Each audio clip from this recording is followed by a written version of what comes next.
সন্দেশকালীর ঘটনা শুধুমাত্র একটা মিডিয়া দেখায়, ভারতবর্ষের অন্য কোন মিডিয়া দেখায় না। আজকে সন্দেশকালীতে নাকি এমন ঘটনা ঘটেছে, বাংলার তৃণমূল কংগ্রেস চলে গেছে, বাংলার তৃণমূল কংগ্রেস যায়নি।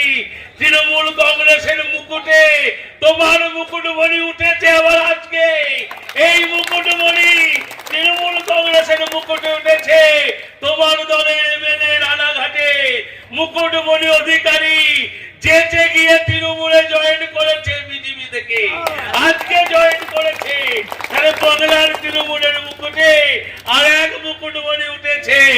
আর উত্তরবঙ্গে যাও, চায়ের আসনের দিকে যত আগাচ্ছে উত্তরবঙ্গে, ওখানে